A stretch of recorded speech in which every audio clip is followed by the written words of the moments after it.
Hey everyone, thanks for listening to part 1 of the Lemon Face podcast. We're here again for part 2 with Nanci, where we're going to be discussing about her work in Asia, meeting the Archbishop of Canterbury, and a wild birth story. And just so you know, when we're talking about Asia, we're talking about an undisclosed location for security purposes. Thanks for listening. This is the Lemon Face podcast.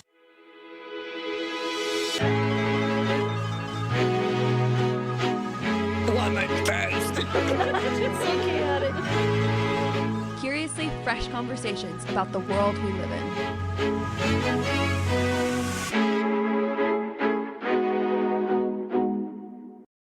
Okay, let's just do a quick test. Okay, can you hear me, Maya? Yep. Can you hear me? Yep, Okay, can you hear yourself pretty well? I can. Okay. Can you hear me, Maya? I can hear I'm you. right here. I'm just 3.5 feet away from you. Tell us a bit about what got you into your international social justice work. We had gone out at Christmas and we had helped downtown feed the homeless.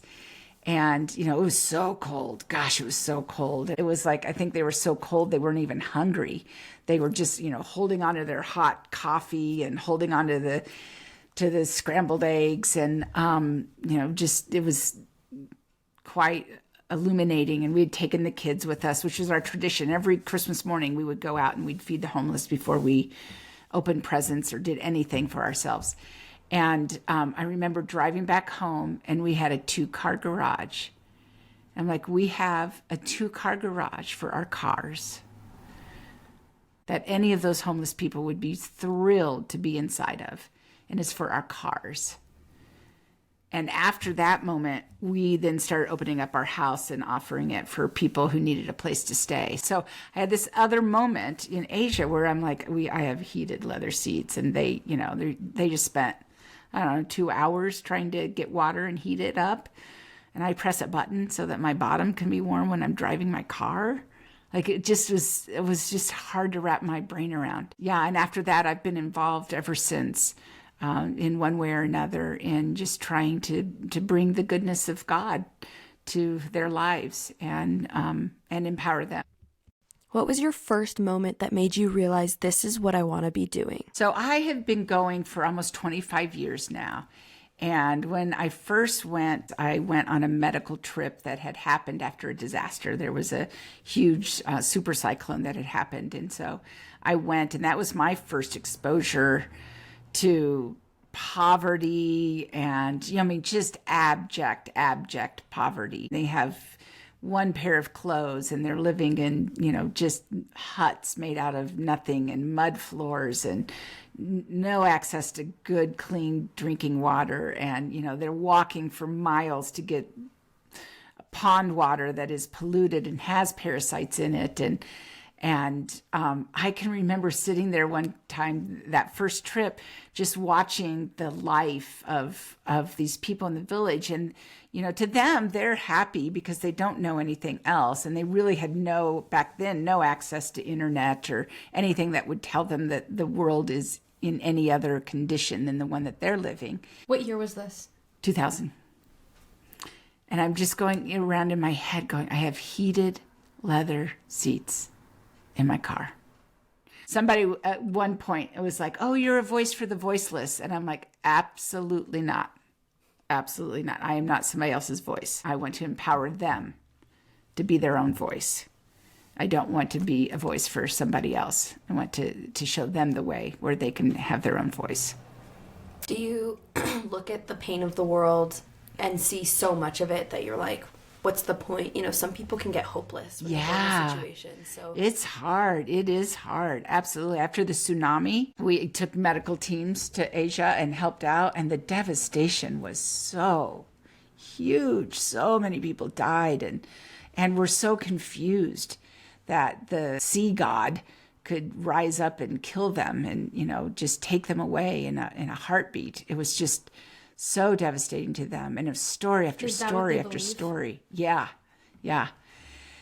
But what I try to tell myself is look for the hope. So God is a God of hope. He's a God of restoration. He's a God of reconciliation. Otherwise, you're letting the enemy take you down that pathway of hopelessness. And that's not the God that I serve. I serve the God of hope. And so that's what I try to do in every situation is, where's the hope? So it's not a denial of pain. No. It's keeping hope in the pain. So you're facing suffering head on. Yes. So do you have an example of a time when you faced suffering that you wanted to run away from? I'll tell you one of the first stories. There was this boy who was burned. Because so when I first went, I'm like, why do you need a pediatric physical therapist, on a, emergency medical team? Like, I don't get it. But I went because I felt like God was calling me to do that. And so I went, I'm there, I was treating patients, and there's plenty of stories around all of that. But there was this little boy, like a little 4-year-old boy, who had been burned by the pot of boiling water that was on the family fire outside. And he knocked it over, and all the water went over him. And I know that story because of all the kids that I had worked with at burn camp. And so, they brought him fresh from the fire. Many of these locations, the nearest hospital is a day away. And so they had nothing. So they'd go to the local shaman or something. And so they knew there was a medical clinic. So they bring him there. And at the medical clinic, everybody knew I worked with burn kids. So they brought him directly to me. And I had all this medical supplies that were burn oriented because those were the connections I had. So I had all the best of the best in the world. I had done medical research on burns. And so this was like my lane. I totally knew it. There are plenty of other lanes that are not mine, but this one was mine.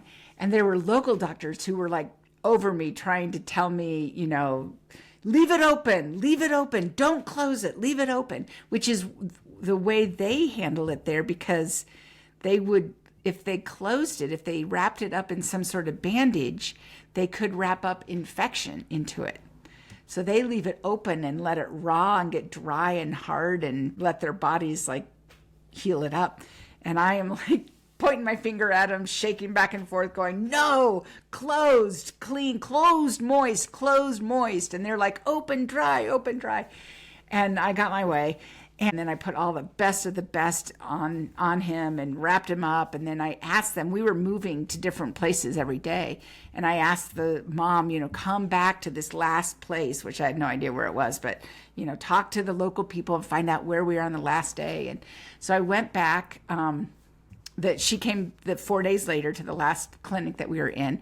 And I wrapped him up again. But it was full thickness, 3rd-degree burns, which is, in America, he would have been hospitalized and grafted, skin grafted.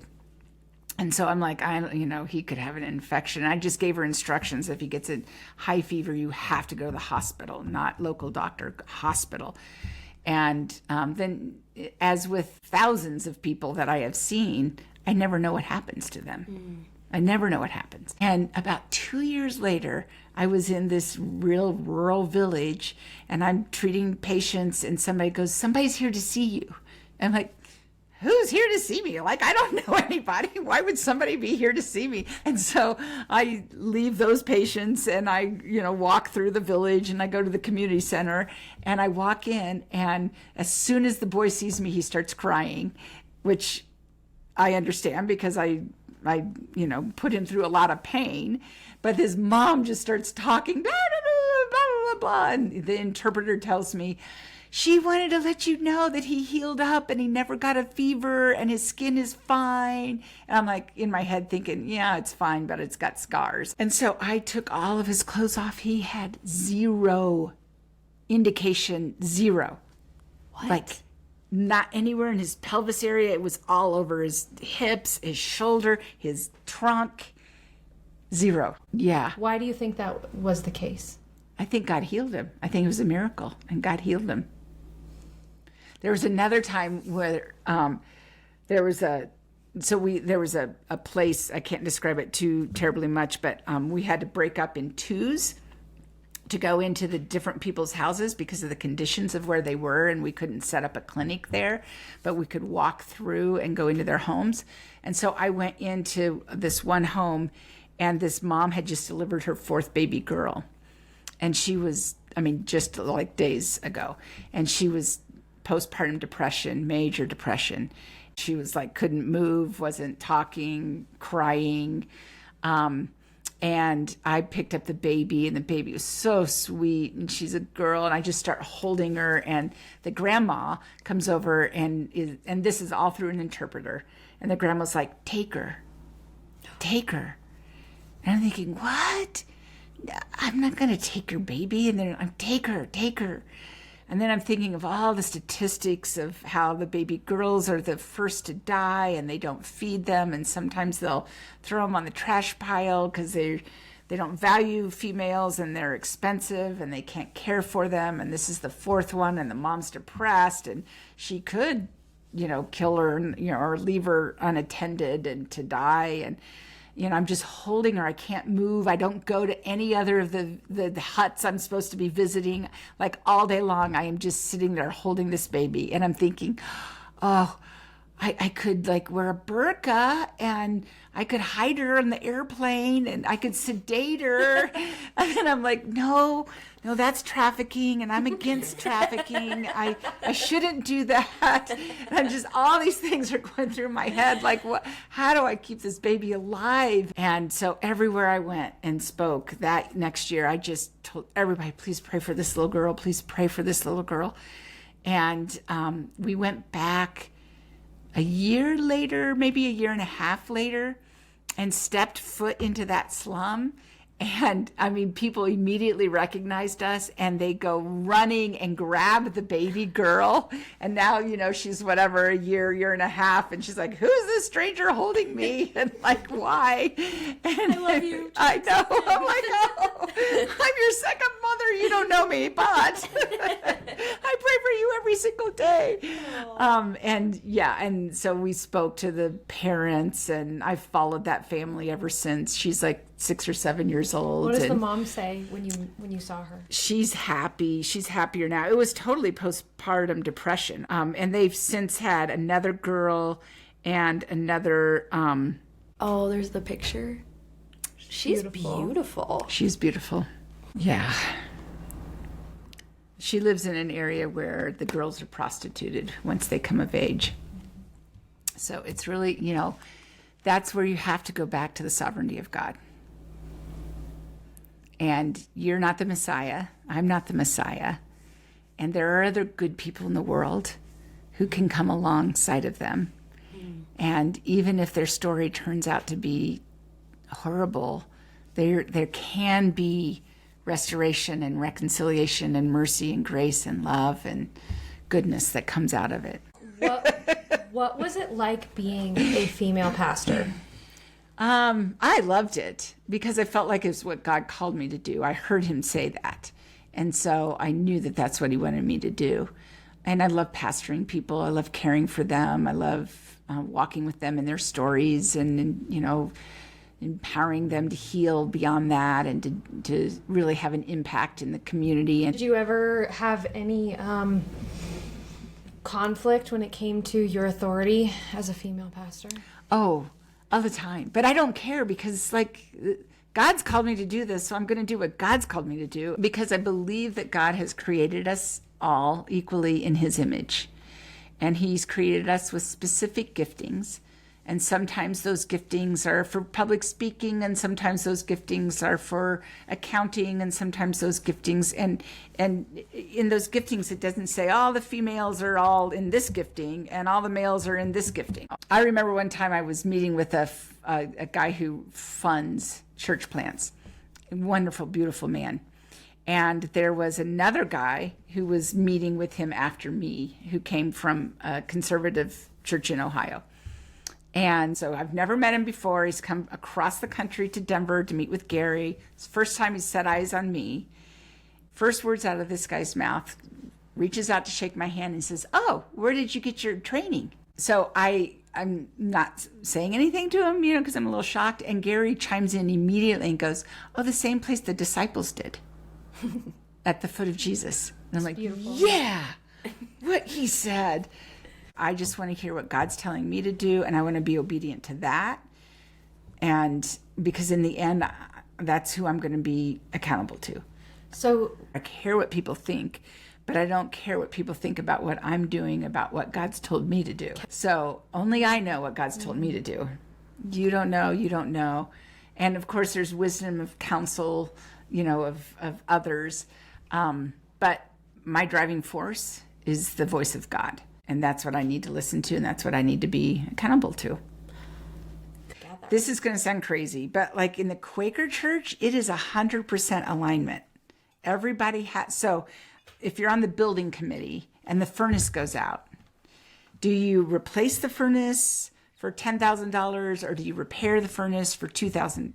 Well, that committee prays until God tells you whether to repair or replace. Is it male and female? Uh-huh. So I didn't realize the Quakers, I haven't studied the history of it, were so emphasize the voice of God. Mm-hmm, absolutely. Yes. Yeah. And many, if they're a conservative Quaker church, their whole service is praying to God and listening to his voice. So you grow up knowing that God speaks to you. Yes. And that inherent confidence absolutely has helped you keep facing opposition. 100%. Absolutely. Whether that's work in Asia or the church or Congress. Yep, absolutely. Because if God's behind it. Yeah. I'm reading a book called The Gift of Being Yourself by somebody Benner. But he's talking about how when you're most truly yourself, you are most connected to God. Because your true self comes in to his presence. So that there's no masks. So what brings you confidence in being in God's presence and who you are? I think just being confident in his voice, in knowing what he's told me to do. Like I heard when I was 12 years old to be a pediatric physical therapist. Like I knew that I was going to be a pediatric physical therapist. So it was really hard to get into school. And I had to do a lot of volunteering. Like they were turning away 4.0, merit scholars all the time because there were not enough physical therapy schools. There were not enough physical therapy teachers. So they could only accept so many students. And I worked to get into school. And so like that's been since the beginning of my life with Jesus. That's the only thing I've known is to hear his voice and march forward like nobody's business in what he's told me to do. I'm currently in a difficult circumstance in trying to travel somewhere, and I was in the shower shaking my fist at God like what's going on and why are you doing this and then I'm like, okay, well maybe it's because of this, or maybe because this will happen, or maybe for this reason, and I really felt like God said, or maybe you'll never know. But I want to know. Well, but that's faith, isn't it? Like faith is you're doing what God's told you to do, not because he's going to tell you the answer in the end, but because he's told you to do that. And maybe you don't know if it's going to be worth it or not, but that builds your faith. You're just stepping out, doing the next thing that he's told you to do. Which has been your life story in Asia, is meeting so many people and not knowing what's going to happen. And I never know if I was in somewhere last year and I met this woman who was teaching in a school, and she came up to me and she's like, do you remember me? And she's speaking English, and this is not an English speaking country, and sadly I didn't remember her. And she's like, oh, of course you wouldn't remember me. It was 15 years ago. I was a little child. And you came into our village and you spoke to me. You were in a medical clinic and you spoke to me and you told me to be a teacher. Oh. And I'm a teacher now. She was teaching in this school that I'm supporting. Yeah. So it's those little glimpses. Every once in a while, God will put somebody like that. And that whole night I was just reflecting, wow, that's incredible. What you say, how long did I spend with her? I don't know, 20 minutes, 15 years ago. It's almost like you are, even though you don't know if what you do has fruit in the end. Right. It's almost like God gives you gifts every once in a while to remind you, there is some good happening here, and I'm going to give you a little gift to show you. You are making a difference. Keep going. Yeah. Keep going. I think that's, it's like you're on this marathon.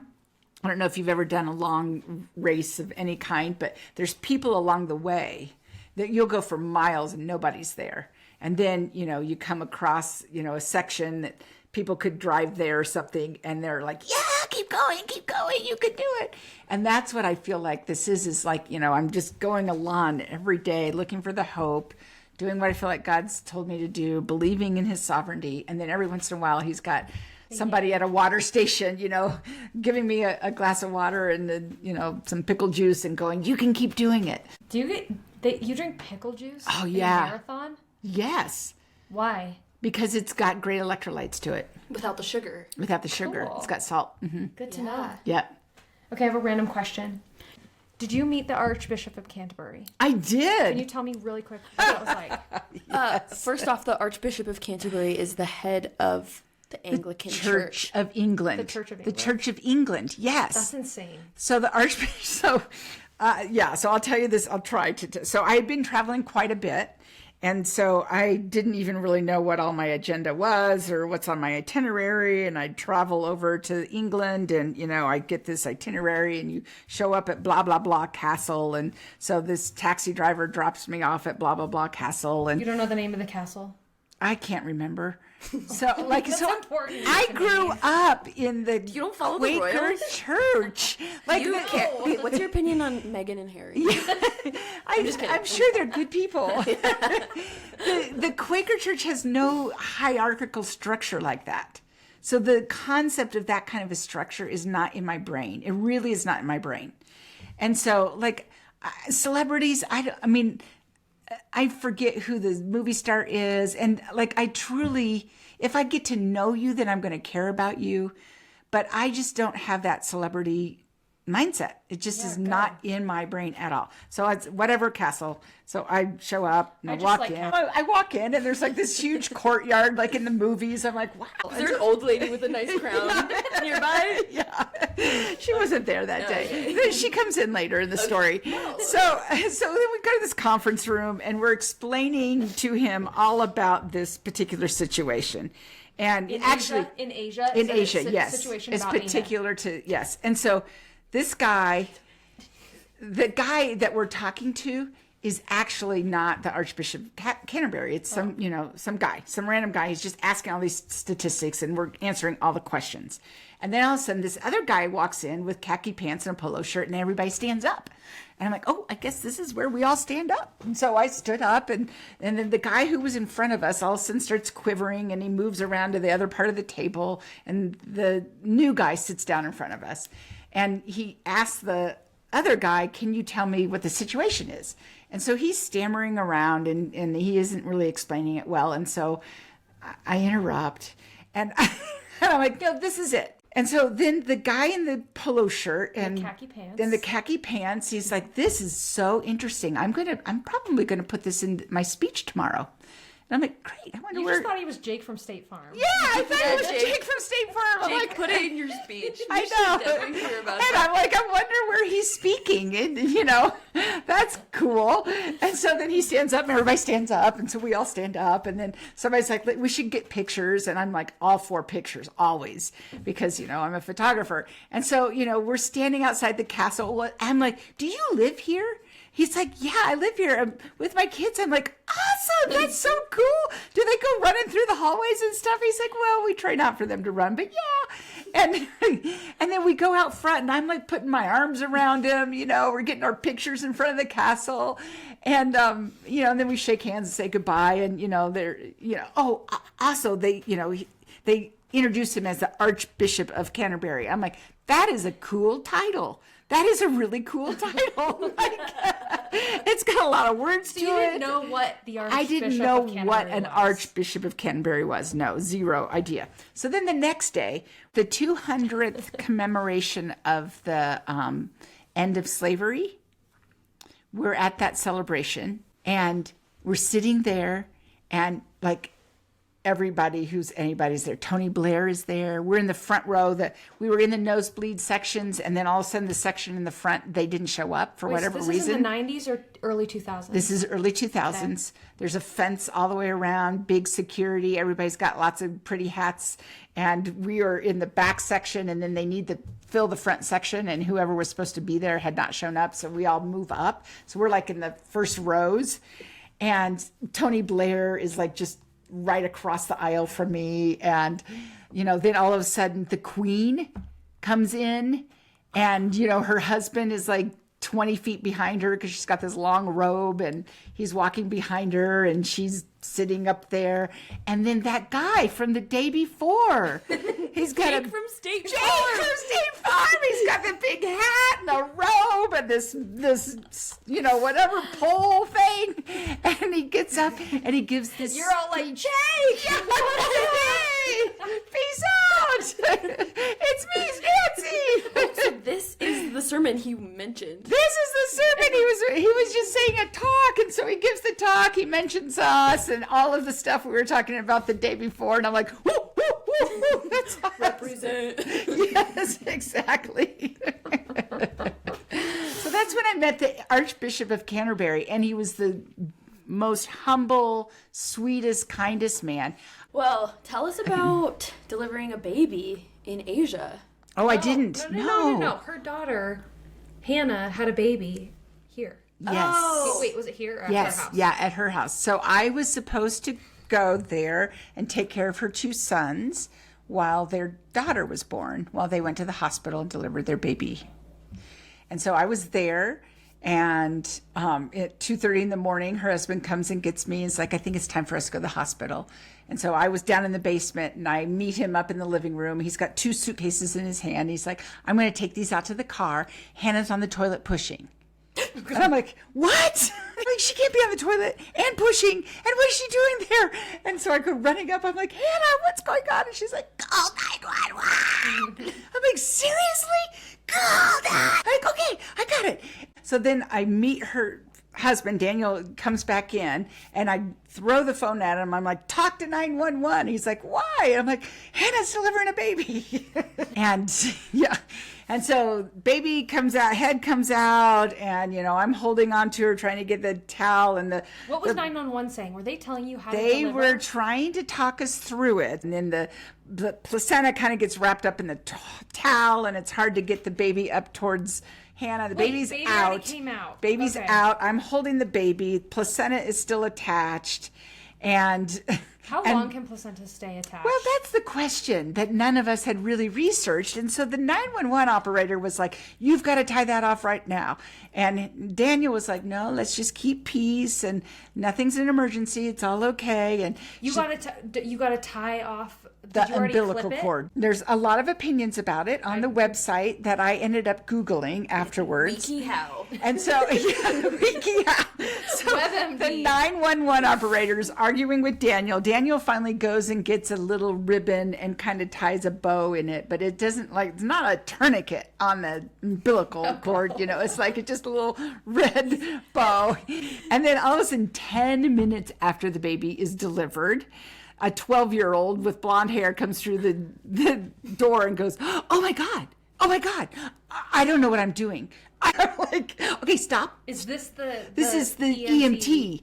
I'm like, okay, stop. Is there anybody else that's coming? He's like, yeah, the paramedic. He's right behind me. I'm like, okay, can you go stand out in the hallway and stop saying that? And then the paramedic comes in, and he sees this little bow, because you're supposed to cut in two places, and then you tourniquet two places and then cut in between. Because you don't want mom to bleed out, and you don't want baby to bleed out. Exactly. So he sees that cute little ribbon, and he thinks it's a tourniquet. And so then he clamps one side and then cuts in between, and then there's all this blood that's coming out. So I, go out of the bathroom, go past the 5 firefighters that are standing in the hallway, go into the bedroom, get her pants, and come back out, try and get her pants on her. I'm loving the drama. I know. And the guy is like, I think we you got your own George Clooney ER story. Yeah, right. Let's get her on the cart now, and we can take her off to the ambulance. And she's like, I think I should deliver my placenta first. And they're all like, oh, yeah, that's a good idea. How long does it take for the placenta to come? And they're talking back and forth. Well, when my wife was delivering, I think it was about 20 minutes. And I'm like, now I'm standing in the bathtub because I'm trying to get out of the way. And I'm like, you have book knowledge on this? Like, you should have book knowledge on fractured hips, heart attacks, and how to deliver a baby at home. Like, those are the 3 things you should know. So while they're discussing this, she's like, it's coming. And so the contractions are starting again. And they all go, oh, we'll just give you your privacy. And they walk out the door. I'm like, no, this is when we need medical care. She was very calm. Daniel was very calm during the whole thing. And then I'm like, okay, the doctor's going to want to see the placenta. And they're like, he is? And I'm like, yeah, because they want to make sure it all came out. And so I'm like trying to fish it out of the toilet. So I put it in the plastic bag, wrap it up like, a good piece of meat, wrap it in a towel, hand it to the paramedic, make sure the doctor sees this. And then, they all leave. Then Daniel leaves, Hannah leaves, the baby leaves, everybody leaves, close the door. It's like 3:30 in the morning. I'm like, that just happened. And here I am. I'm like, and then Daniel was like, now that the baby's born, do we need to go to the hospital? I'm like, yes. Thanks for the story, Hannah. Yeah. Hope your baby turned out well. She's wonderful. Aww. She's so great. She's got 2 older brothers. She handles herself very well. Oh, good. Yes. If you could summarize, I've noticed you live a life of adventure. Mm-hmm. Is it the concept of adventure itself that you go seeking, or is it that you find yourself in situations that are adventurous? I feel like I find myself in adventures. I don't seek adventure necessarily, but I do believe that our faith is directly proportional to our risk. And so I do live a riskier life because I think we have to risk outside of our comfort zone for God. Not risk just to risk, not just jump out of a plane because you want to jump out of a plane, but risk for God. And I believe that is directly proportional to building up your faith. A risk to somebody else could be talking to a homeless person and giving them a sandwich. A risk to somebody else could be go down to the border and pray for people. And that's something that, we all just need to know ourselves to know what is a risk for you. Some people are just buckled in fear, just completely shut down because they're so fearful. So risking for them is to just get out, do that next thing. And then your capacity continues to grow because it's like, I just did that. Right. But if we don't risk, then what happens is all of our efforts and time and energy are focused on our own comfort and how we can keep ourselves comfortable and our lifestyle comfortable and safe. And I don't see that in the Bible. I see the Bible constantly, God is telling people, move, get out, leave your home, go over there, go somewhere else, do something else. He's not saying build a better wall and stay inside it. Yeah. So what's the balance for you for sacrifice versus comfort? Right. Again, Daily I think that's a daily question, but it's also an individual question. How much time, because I think it's as much time and thought. How much time and energy am I spending on myself, my own comfort, my own safety, the safety and comfort of my own family, as well as money? And then how much time and energy and money am I focusing on expanding the kingdom of God and being involved in extending His grace, His love, His mercy to the people around me? Even if you never leave your house, even the fumes from the fluorides and the chlorines that are in the mattress and the fabric and the floor and the chemicals, and you can never be safe enough. And you can never have enough money. The study after study after study shows that people, I think this is an old study, but anything over $75,000 a year, the people who are even making double that are not twice as happy, or they're not happier than that person making that amount. So and the wealthy just keep wanting to get wealthier, like I have that second house, but maybe I need the third house, or maybe I need the boat, or maybe I need the 4 cars, or, it's never enough. The money is never enough. So it all goes back to us individually being accountable to God and what God is asking of us. This is the Lemon Face Podcast.